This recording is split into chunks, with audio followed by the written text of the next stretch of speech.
ippou da. Nani nani ippou da. The grammar nani nani ippou da is mean more and more or continue to something. More and more or continue to something. And how to use. In Japanese, when you use the grammar of ippou da, you can use with only the verb, but you should change the verb to be the dictionary form.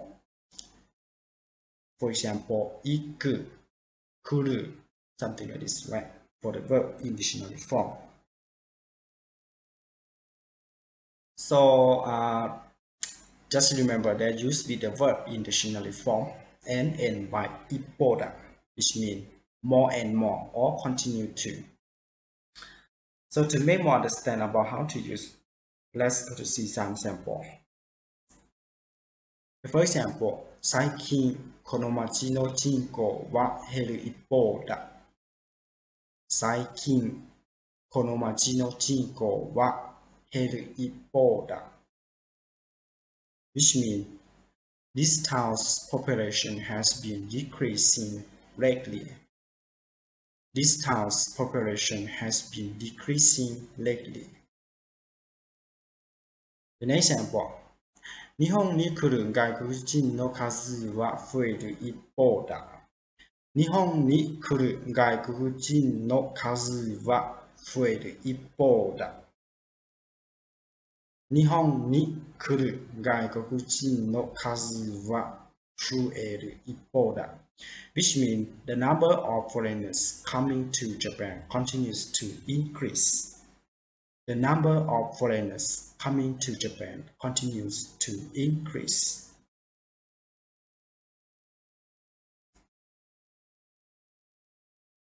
The next example. 交通事故は増える一方だ。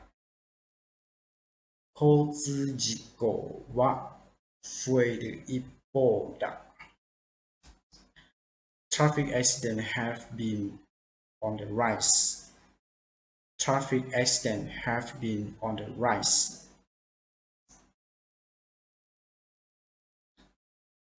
The next example. 広告を出しているのにお客様は減る一方だ。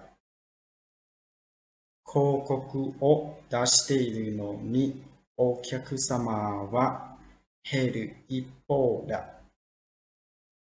Which means, despite advertising, the number of customers is decreasing. Despite advertising, the number of customers is decreasing. For the first sentence, you see that 交通事故は増える一方だ。This means traffic accidents have been on the rise. This means the traffic accident increase continually, not stop. When we compare to the last year or many years ago. So we can use ippou da. This means it's increasing continually, not stop. And for the second sentence, you see that 広告を出しているのにお客様は減る一方だ。This means you put advertising to Facebook or to radio, TV to advertise about your product, but your customer just decreasing and continuing to decrease. So you can use like this, which means it's continue to decrease, not increase or not stop, right? So you can use the situation like this. You can use ippou. 減る一方だ. This means continuing to decrease. Even you advertise your products in so many channels.